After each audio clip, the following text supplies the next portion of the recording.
व्यक्तित्व व विद्वान परम पूज्य बाबा साहब डॉक्टर भीमराव अंबेडकर द्वारा निर्मित भारतीय संविधान की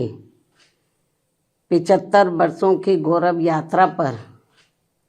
इस वर्ष भी संसद में काफ़ी गर्म चर्चा चल रही है और इस चर्चा का महत्व व उसकी उपयोगिता आदि तभी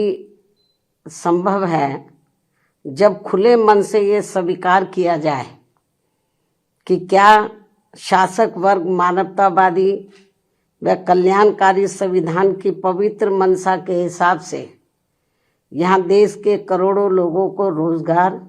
एवं न्याय तथा आत्मसम्मान एवं स्वाभिमान का जीवन दे पाया है। क्योंकि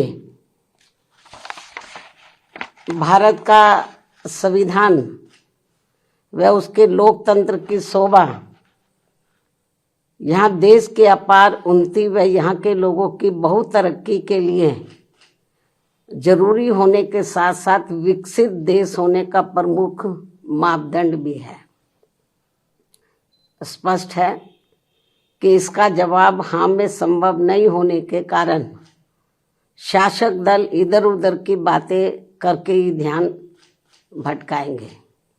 लेकिन ऐसे में ईमानदारी इसी में निहित है कि बड़ा दिल करके ये स्वीकार किया जाए कि देश पर अब तक राज करने वाली पार्टियों ने संविधान पर सही से अमल करने के मामले में अपनी सच्ची निष्ठा, ईमानदारी व देशभक्ति अगर निभाई होती तो फिर अपने देश का हाल आज इतना बदहाल नहीं होता कि यहाँ लगभग 80 करोड़ लोगों को रोजगार के अभाव में अपनी भूख मिटाने के लिए थोड़े से सरकारी अनाज का मोहताज जीवन गुजारने को मजबूर नहीं होना पड़ता। जबकि अभी भी यहाँ किसान, मजदूर, व्यापारी व अन्य मेहनतकश लोगों के साथ साथ छात्र व युवा वर्ग, महिलाएं एवं बुजुर्ग आदि ये सभी लोग अपनी समस्याओं को लेकर काफ़ी ज़्यादा परेशान व चिंतित भी हैं। इससे स्पष्ट है कि यहाँ संविधान विफल नहीं रहा है, बल्कि देश पर राज करने वाले लोगों व पार्टियों ने ही देश के संविधान को फेल करने का काम किया है। शायद यही कारण है कि संसद में जब अब संविधान को लेकर विशेष चर्चा हो रही है तो उसमें भी खासकर कांग्रेस और भाजपा के बीच वही दिन रात 24 घंटे के वही घिसे पिटे पुराने आलाप, आरोप प्रत्यारोप तथा हमसे ज्यादा तुम दोषी जैसी संकीर्ण राजनीति का स्वार्थ ज्यादा हावी नजर आता है,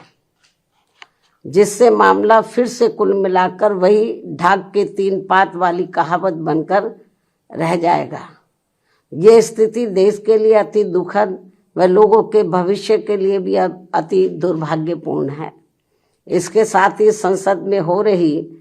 इस चर्चा में सत्ता व विपक्ष को सुनकर ऐसा लगता है कि इन्होंने अपने अपने राजनीतिक स्वार्थ में अब संविधान का एक काफ़ी हद तक राजनीतिकरण कर दिया है और इस मौके पर भी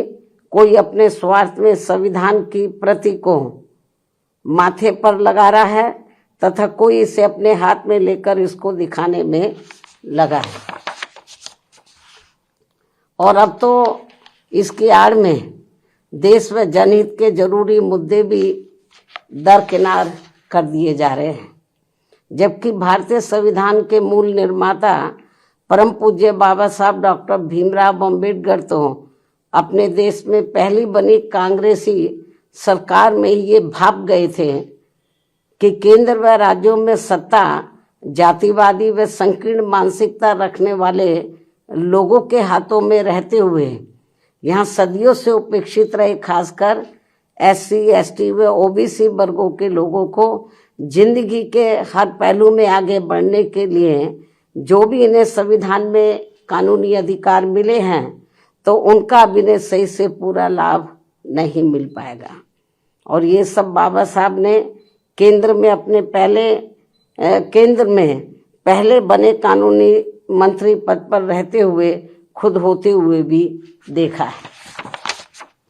जिससे दुखी व चिंतित होकर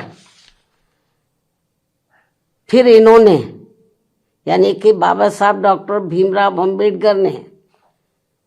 उस समय के प्रधानमंत्री पंडित जवाहरलाल नेहरू को अपने इस पद से इस्तीफा भी दे दिया था। बाबा साहब ने कानूनी मंत्री पद से उनको इस्तीफा दे दिया था। हालांकि उस समय की कांग्रेसी सरकार ने बाबा साहब के इस्तीफा देने के कारणों के बारे में इनको संसद में बोलने तक भी नहीं दिया था। तब फिर इनको मजबूरी में इस संदर्भ में अपनी बात मीडिया में ही रखनी पड़ी थी, जिससे उस समय संविधान व इन वर्गों के प्रति भी कांग्रेस का असली चेहरा खुलकर सामने आ गया था। लगभग यही स्थिति संसद में मेरे साथ भी गुजरी है, जब मुझे अपने लोगों के उत्पीड़न के विरुद्ध राज्यसभा में बोलने नहीं दिया था और तब फिर मजबूरी में मुझे उस समय राज्यसभा से इस्तीफा भी देना पड़ गया था। इसके साथ ही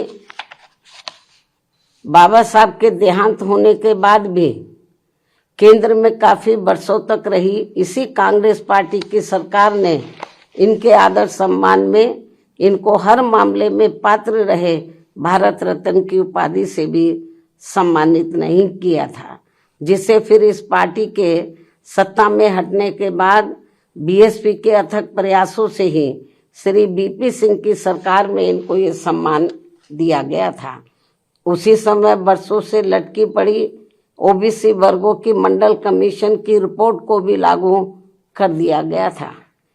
जिसे कांग्रेस पार्टी ने लागू नहीं किया था। इसको लटका के रखा था, जबरन लटका के रखा था, क्योंकि इनकी मानसिकता सही नहीं थी कांग्रेस की। ये लोग नहीं चाहते थे कि पिछड़े वर्ग के लोगों को भी आरक्षण का पूरा लाभ मिले। इतना ही नहीं बल्कि बाबा साहब की मूवमेंट को आगे बढ़ाने वाले बीएसपी के जन्मदाता एवं संस्थापक मान्यवर श्री कांशीराम जी के देहांत होने पर भी केंद्र में रही इसी कांग्रेस पार्टी की सरकार ने इनके सम्मान में एक दिन का भी राष्ट्रीय शोक घोषित नहीं किया था। ये है भारतीय संविधान के प्रति व इन वर्गों के प्रति भी कांग्रेस पार्टी का असली चाल चरित्र व चेहरा, जो अब ये पार्टी इन वर्गों के वोटों की खातिर इन्हें गुमराह करने में कोई कसर नहीं छोड़ रही है। और अब इस पार्टी के ही नक्शे कदम पर बीजेपी व अन्य विरोधी पार्टियां भी चल रही हैं, जो किसी से छिपा नहीं है। इतना ही नहीं बल्कि बाबा साहब ने अपने कानून मंत्री पद से इस्तीफा देने के बाद उस समय अपने इन वर्गों के लोगों को ये भी कहा था, यदि इन वर्गों के लोगों को वास्तव में संविधान का सही से पूरा लाभ लेना है तो फिर इन्हें केंद्र व राज्यों की भी राजनीतिक सत्ता की मास्टर चाबी खुद अपने हाथों में ही लेनी होगी, क्योंकि इनको संविधान का सही से पूरा लाभ लेने के लिए अब पंडित नेहरू के परिवार से व अन्य सभी जातिवादी व संकीर्ण मानसिकता रखने वाली पार्टियों से भी अब कोई ज्यादा उम्मीद नहीं रखनी चाहिए, जो ये सब हमें काफी कुछ देखने के लिए मिल रहा है। ऐसे में अब हमारी पार्टी इन वर्गों के लोगों को सावधानी के तौर पर ये भी कहना चाहती है कि इस बार संसद में संविधान पर हुई चर्चा के दौरान जो अभी चल भी रही है, सत्ता व विपक्ष की तरफ से भी इन वर्गों के वोटों को लुभाने के लिए खासकर कांग्रेस व समाजवादी पार्टी ने देश के एससी, एसटी व ओबीसी वर्गों के आरक्षण को लेकर काफी कुछ हवाई बातें कही हैं, जिसमें रत्ती भर भी सच्चाई नहीं है। और यदि इस मुद्दे पर ये दोनों पार्टियां अर्थात कांग्रेस व समाजवादी पार्टी यानी कि ये दोनों पार्टियां संसद में चुप्पी रहती तो ज्यादा उचित होता, इस मामले में इनकी पोल तो नहीं खुलती, या मुझे पोल खोलने के लिए मजबूर नहीं होना पड़ता, क्योंकि केंद्र में रही कांग्रेस पार्टी की सरकार के समय में वह इसी पार्टी की मिली भगत से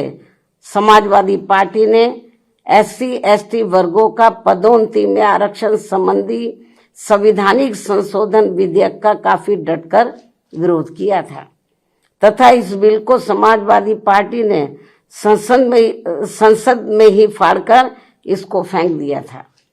जिस बिल को लाने के लिए हमारी पार्टी को काफी कड़ा संघर्ष भी करना पड़ा था, जो ये बिल अभी तक भी संसद में लटका पड़ा है। इससे बीजेपी की भी आरक्षण विरोधी मानसिकता साफ झलकती है, जो इसे पास कराने के कतई भी मूड में नहीं है। और अब तो कांग्रेस पार्टी के राहुल गांधी ने इन वर्गों के पूरे आरक्षण को ही सही वक्त आने पर खत्म करने का भी ऐलान कर दिया है, जबकि इस मामले में बीजेपी व अन्य विरोधी पार्टियां भी कोई कम नहीं है। और अभी भी हमें सत्ता व विपक्ष द्वारा आरक्षण को निष्प्रभावी बनाने व इसे खत्म करने के लिए इन सब की सोच लगभग एक जैसी ही देखने को मिलती है। इतना ही नहीं, बल्कि अब तो ये पार्टियां अंदर अंदर आपस में मिलकर कोर्ट की आड़ में भी इनके आरक्षण को निष्प्रभावी बनाने में वे आगे चलकर इसे पूरे तौर से खत्म करने की भी पूरी कोशिश में लगी हुई है, जिनसे इन वर्गों के लोगों को हमेशा सावधान रहना है, क्योंकि इसके अनेकों उदाहरण इन वर्गों के सामने हैं। इसके साथ साथ देश में सर्व समाज में से गरीब, असहाय व बेरोजगार लोगों को भी रोटी रोजी के साधन ना के बराबर ही मिल रहे हैं। आए दिन यहाँ गरीबी, बेरोजगारी व महंगाई आदि भी काफी ज्यादा बढ़ रही है। पिछले काफी वर्षों से देश की अर्थव्यवस्था भी कोई खास अच्छी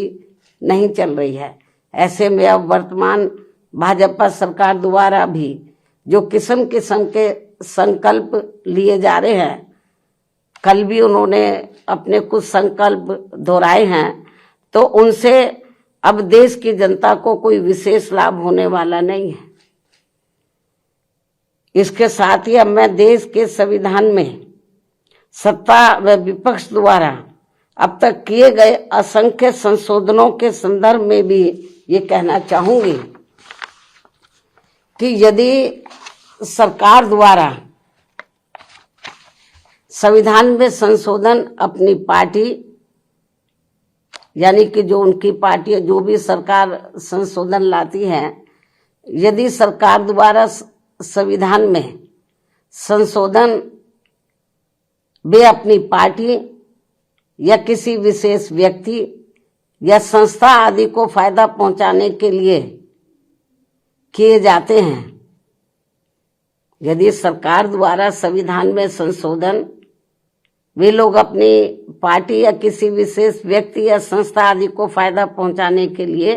किए जाते हैं, तो उसका फिर हमारी पार्टी कभी भी समर्थन नहीं करेगी, अर्थात उसका डटकर विरोध करेगी।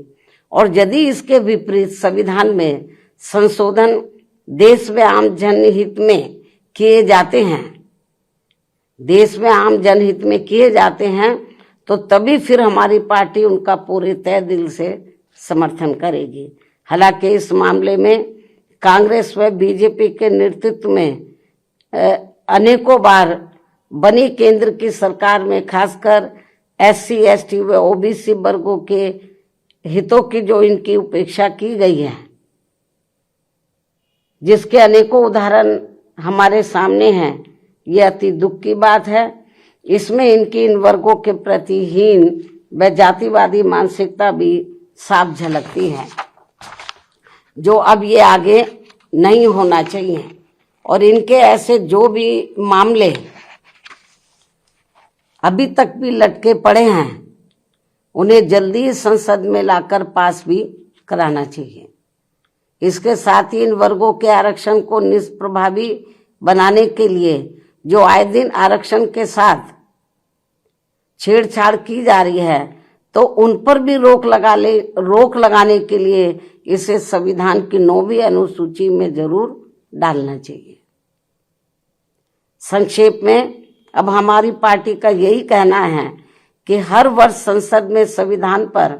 चर्चा कराने के साथ साथ ये भी उचित होगा कि सत्ता व विपक्ष को देश व आम जनहित में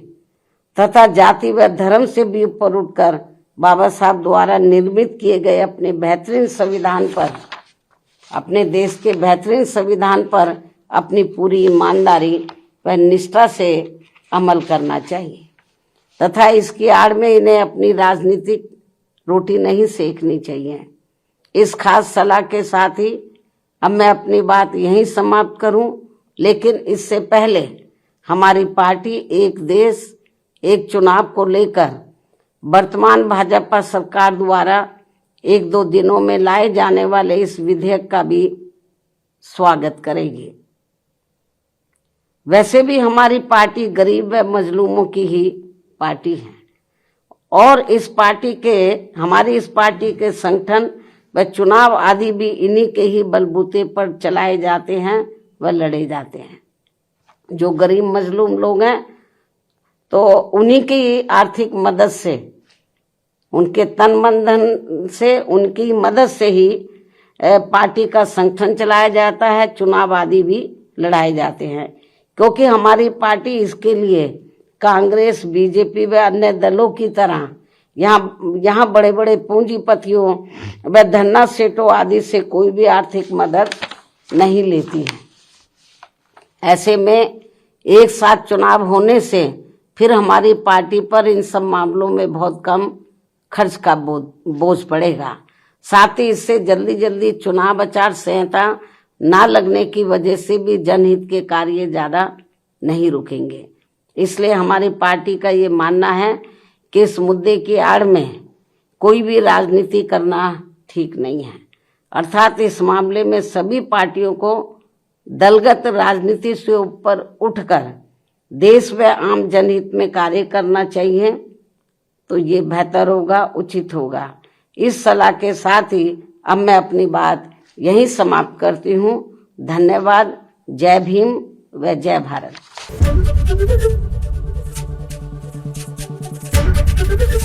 एबीपी गंगा, खबर आपकी, जुबान आपकी।